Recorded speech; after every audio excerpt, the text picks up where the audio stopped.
Bon, il y a cette idée aussi que c'est une démarche qui vraiment met l'humain au cœur. Hein. Donc, c'est un humaniste, on va dire. Hein, ça, c'est évident. Philosophe pour vous aussi. Donc, oui, c'est un philosophe, certainement, à sa manière, oui, dans le sens où il a... en tout cas, c'est un penseur quelqu'un qui a développé véritablement une philosophie qui est liée à toutes ces... Mais vraiment, en tout cas, encore une fois, en lien avec un mode de vie et des actions. C'est-à-dire qu'ils sont nourris du faire, qui sont nourris de l'action et qui sont nourris de sa relation au vivant et de ce grand respect qu'il a pour le vivant et l'humain au cœur du vivant. Enfin, c'est ça vraiment son manière. Après, il a aussi, excusez-moi, il y a aussi l'idée que c'est quelqu'un qui est très influencé par, notamment, j'en parle pas dans le film, mais des gens comme quelqu'un comme Krishnamurti. Hein, c'est-à-dire qu'il est nourri aussi d'un certain nombre de penseurs. Hein, donc, il s'en réclame. Je pense que c'est vraiment, voilà, c'est quelqu'un qui essaye à la fois mais tout est lié, j'ai l'impression. C'est-à-dire que c'est une pensée, mais c'est aussi une poésie, c'est une poétique, on va dire, de vie passée. Donc, parce que c'est un grand qui écrit très bien. C'est un écrivain, mais voilà, donc qui est à la fois dans un rapport très poétique et en même temps, donc on va dire qu'il y a une espèce de poésie philosophique. On va dire. De la même manière que j'ai un peu essayé de construire le film comme un conte, quoi. Parce je pense qu'il pourrait se rattacher aussi à la tradition du conte philosophique dans certains écrits. Est-ce que, pour finir, puisqu'on parle de nourriture, ce film nous nourrit vraiment de fond en comble intellectuellement, il nous fait penser. Est-ce que vous avez changé votre façon de vous nourrir? Est-ce que vous mangez autrement? Est-ce que c'est quelque chose qui peut résonner en vous, ça, de dire moi, j'ai toujours été très vigilante sur ça, pas toujours, mais enfin, disons que là où ce qui est très important pour moi, c'est pas seulement la qualité, mais c'est surtout manger local. Donc ça veut dire que je privilégie toujours le local.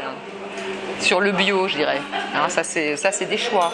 Je préfère, même si c'est pas archi bio, je préfère manger des carottes ou une salade qui a été cueillie le matin que de manger une salade qui a voyagé dans un camion, voilà, et qui serait bio. Donc, et puis je trouve que c'est très important de soutenir des producteurs locaux. Maintenant, je suis dans une AMAP, ça dépend des endroits, si on peut être vraiment... et c'est vrai que j'essaye de... Ce qui me paraît vraiment important, c'est de soutenir vraiment au maximum, c'est-à-dire d'être dans cette cohérence-là. Ça n'est pas suffisant, mais je dirais que, en tout cas, de manger local, d'acheter le plus possible, si j'achète local, d'acheter le moins possible. De mettre le moins possible les pieds dans un supermarché, c'est tout ça, quoi. C'est-à-dire, bon, mais moi, c'est vrai que nous, moi, je suis dans une AMAP qui s'occupe de plein de choses, c'est-à-dire qu'on se débrouille pour qu'il y ait un boulanger à côté, donc qui produit aussi pour la MAP.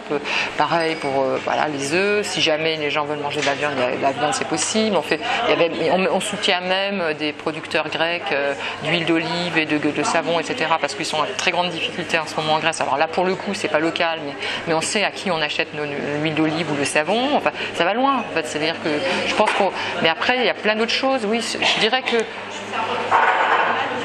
pour moi, ce qui m'intéresse beaucoup chez quelqu'un comme Pierre Rabhi, c'est sa façon de se positionner dans un rapport très non violent, donc très peu agressif et très peu. Voilà, donc je ne sais pas si vous avez remarqué. Oui, mais vous avez remarqué dans le film, il y a une grande douceur en fait. Et ça, je pense que c'est très intéressant. C'est-à-dire que de garder, c'est pas toujours mon cas, mais de garder ce rapport aussi à soi et à l'autre. C'est pas toujours possible, mais on est dans des moments très violents. Et donc, je pense que voilà, cette idée-là doit travailler. Je pense qu'il y a ce rapport. Il ne faut pas être angélique ou trop bêtement naïf, mais je pense qu'il y a des choses à faire sur la relation hors conflit. Et Dieu sait si c'est pas simple. Il a beaucoup d'humour. Oui, heureusement. Voilà, il raconte l'histoire du petit colibri. Ouais. C'est grandiose. Ouais. Et c'est vrai qu'à chaque fois, il a toujours comme ça des petites comparaisons. Je pense qu'il aime bien incarner ses pensées dans des métaphores, dans des images. En fait, c'est quelqu'un qui a vraiment cette compréhension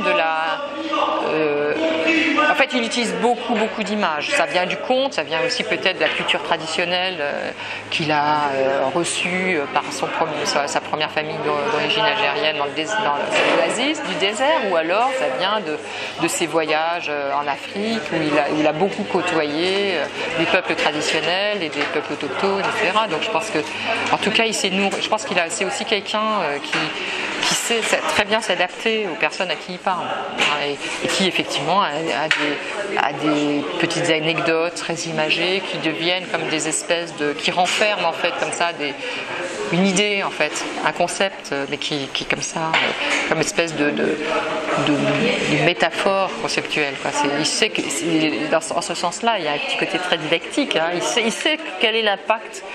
Il travaille sur ça, il travaille sur ces images qui vont laisser des traces, des histoires.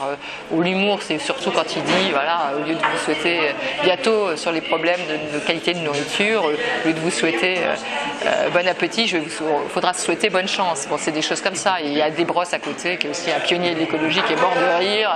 On sent les deux vieux complices qui sont là et qui voilà. Bon, heureusement, il a des manières comme ça, dont on se souvient et qui vont percuter chez les uns ou chez les autres, qui seront plus ou moins parlantes pour les uns et pour les autres, quoi. Alors vous avez réalisé que des documentaires, on peut dire, jusqu'à présent? Pas seulement, non. Vous avez fait des cours? C'est-à-dire, j'ai été formée à la fiction, mais je fais aussi des choses qui sont un peu atypiques, qui sont des expériences qui utilisent la vidéo, mais qui sont plus dans l'espace, qui seront plus liées aux arts plastiques, à l'art contemporain, de la vidéo. Voilà, je fais des installations vidéo, des performances, vidéo art, ce qu'on appelle des vidéo si vous voulez.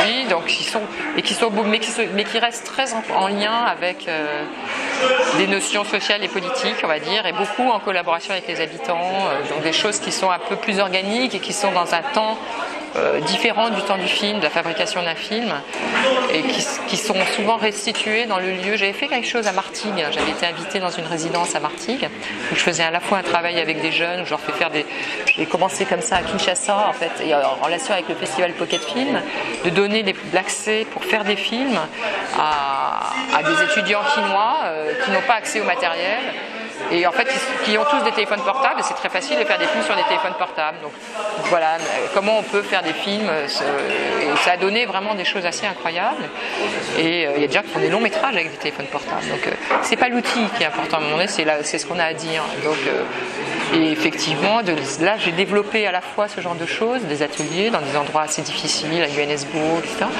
Et à l'Arctique, conjointement, on m'avait demandé aussi de faire un petit travail en résidence, et je me suis vraiment imprégnée de la situation politique du moment, qui était la fin de la grève à la fin de la grève sur les retraites.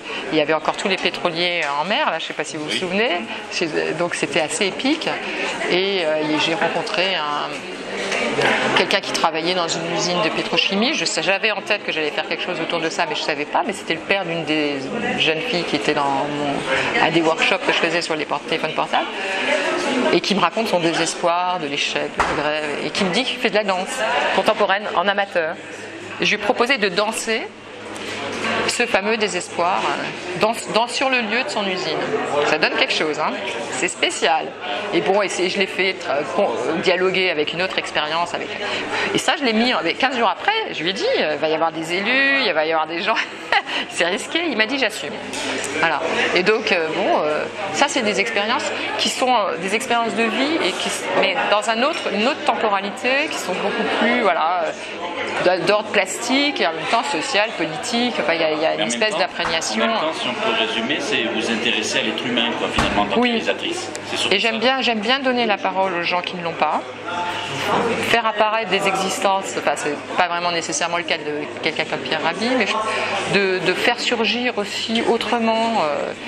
Là, c'était vraiment ça pour cette personne qui vivait une situation de blocage, et comment il a pu transformer cet état émotionnel dans autre chose, et de le prendre, l'exprimer par le corps dans l'espace de ce lieu de travail dans lequel il était vraiment en souffrance, et en même temps voilà, c'est comment ça tout d'un coup ça devient quelque chose qui voyage, et comment c'est restitué aussi aux gens. Donc j'aime bien aussi voilà, mais après bon, on fait comme on peut, on fait pas toujours ce qu'on veut, on gagne pas toujours sa vie correctement, mais c'est vrai que ces dernières années, ça a été vraiment il y a une dizaine d'années, je me suis vraiment radicalisée. J'ai un peu quitté des expériences trop contrôlées en termes de contenu à la télévision, ou en tout cas un peu censurées. Et moi, ça, je ne peux pas supporter qu'on transforme en tout cas. Et puis, il y a y avoir des choses qu'on enlève. C'est une chose, mais quand on transforme les contenus, ça me dérange. Je suis incapable de faire ça. Donc, j'essaye de défendre aussi une forme d'intégrité. Ça veut dire encore dire quelque chose dans les contenus.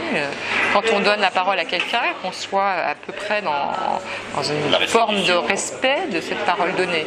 Je l'ai vécu de façon très particulière quand j'étais en Australie, faire un film pour Arte à l'époque, et Quai Branly, c'était dans le cadre d'une commande, d'une grosse collection, je faisais les prototypes, et effectivement j'ai interrogé des aborigènes qui sont des chasseurs-cueilleurs d'un clan en voie de disparition, vraiment des gens restés très...